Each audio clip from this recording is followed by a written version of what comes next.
you think Game Pass is coming natively to Steam? I'm going to say It no. makes no sense, but Yeah. also it makes all the sense. It would be, I think, because Microsoft now are just a software company, Yeah. you know, like Yeah. they don't care what you're playing on. Could be a fridge, could be a Tesla, you know, like it doesn't matter what it is, as long as it's got an Xbox game playing on it, they don't care. Then And it's an so Xbox. I think so I think it's absolutely the right move for them to release Game Pass on Steam. The issue is I can totally foresee it being the Game Pass on Steam streaming only app, right? So because the anti-cheat support stuff, they would have to get every single developer to enable anti-cheat on Linux, and that's a whole nother ball game. Whereas they've already got this crazy good streaming service right now. Yeah. You know, they've just upgraded it and now does 1440p, like 60 and all that stuff, like free with your account. No like GeForce Now subscription. When you talk about like the future of the Steam machine and like the kind of slightly underspec'd hardware, streaming, and then it makes sense.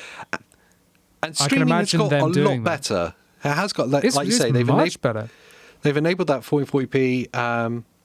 It's definitely got better. The latency's a lot. I don't know how much better they could make like the round trip like latency and stuff. Like it is what it is.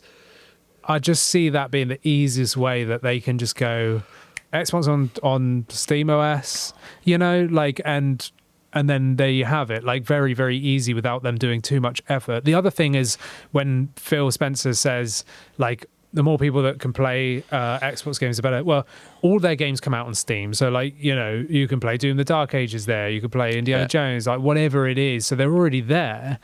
It's just for those multiplayer instances, like Call of Duty, unless you're streaming it, you ain't playing it. Like, so it's a tough one. I'm hopeful. I'd love for them to put all the like native Game Pass on Steam so that you can download and natively play the games.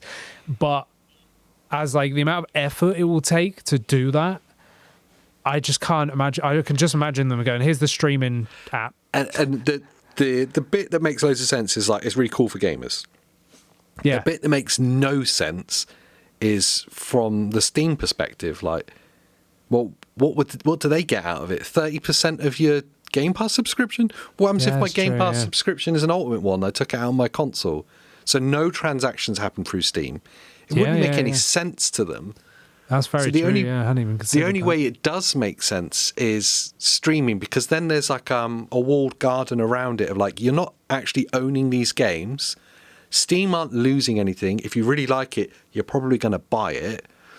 But if you just want to play it and you've got a Game Pass subscription, then here's a way of doing it. I think you've actually hit the nail on the head with if they were to do it, how they would do it. And the hilarious thing with that is like a lot of things that Xbox do, it's probably net good, but it's also full of memes. You know they'll get ribbed for it, but it's actually quite good. Yeah. Because it's streaming. Yeah. And to be fair, like, is it... I don't want to defend streaming because I don't do it.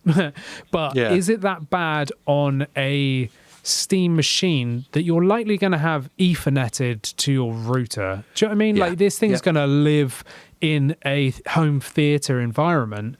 Just plug it in, and now you can actually stream well. We're not like looking at PS Portal here where you're sat in a cafe running on an outdated Wi-Fi chip with like, you know, terrible data connection.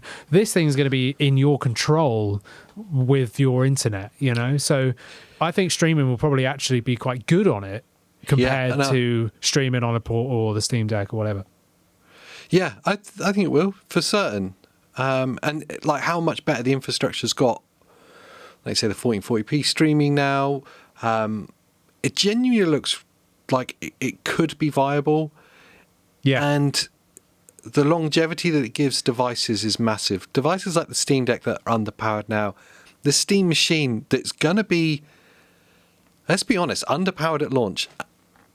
I don't want to. I sound like I'm like really negative about this thing the whole time. I am genuinely excited for it. I feel the same. I feel like I'm coming across like I'm like trying to put it down, but I think this is brilliant for PC gamers. Like, I think this is like the Steam Deck. If you've got a desktop in your gaming room or in your office or whatever, and you're like, you know what, I just want to chill on the sofa, which, by the way, is incredible because I've been doing it for years with a desktop in my, luckily my wife fully endorses it. She's a gamer as well. So I'm lucky that way, but people will be able to have my level of fun with PC gaming in the living room with this tiny little box that's not going to upset your wife or your partner. Like, it's not going to be like real big and loud. Like, I think this is a net win. I really like what they're doing here. And if I didn't have PCs in the living room, I'd totally buy one. Yeah. And I think that's the thing. If you don't have a PC in your living room, which most people don't, I know there's quite a few that do, but most people don't. This is a fantastic way of doing this. And more than anything else, yes, it's a PC. Yes, it's going to be priced like one, and the components are of one. But let's just take a pause for a minute and realise that a new console has entered the space. The Xbox Next Gen has just come out before Xbox. We were all talking about it. This is what Xbox were going to do. Steam have just beaten them to it. Yeah, they have. I totally believe that. This is effectively like it's like Xbox the new console war is Steam OS versus Xbox full screen experience. It's that kind of like PlayStation and Xbox, they're all PlayStations and Xboxes at this point. Yeah, everything's an Xbox, everything's a PlayStation. But I feel like PC now has got like a what's it called when a civil war going on? Do you know what I mean? Like, we've got like a civil PC war going on.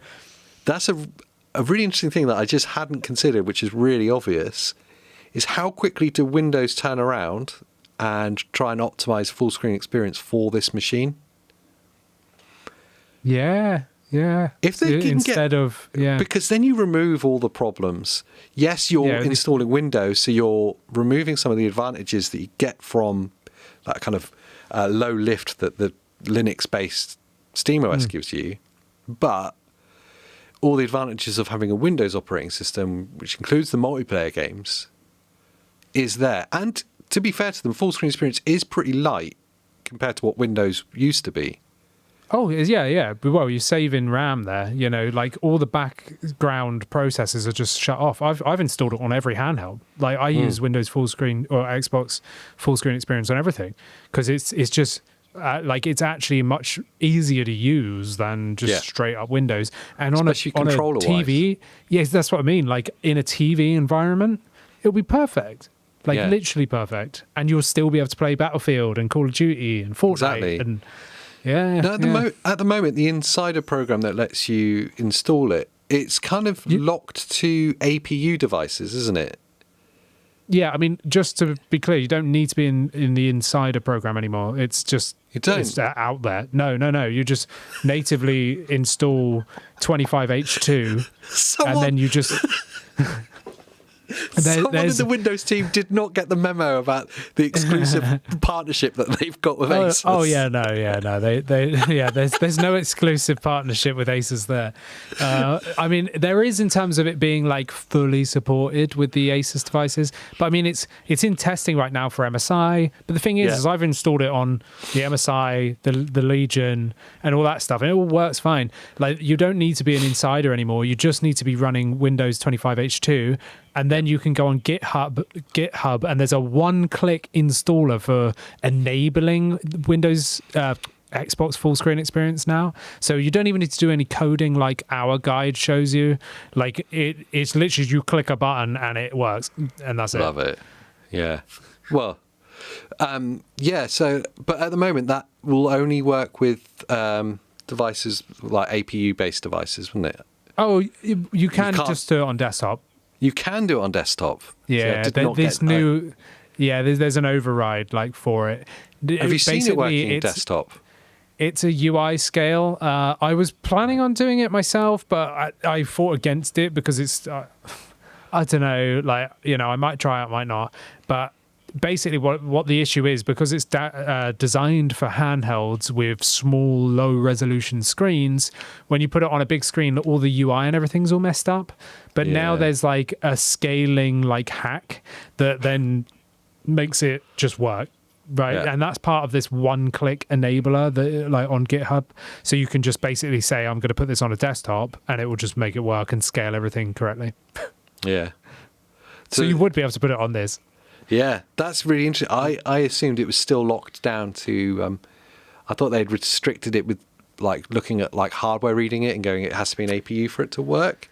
But yeah, no, not. there's a workaround.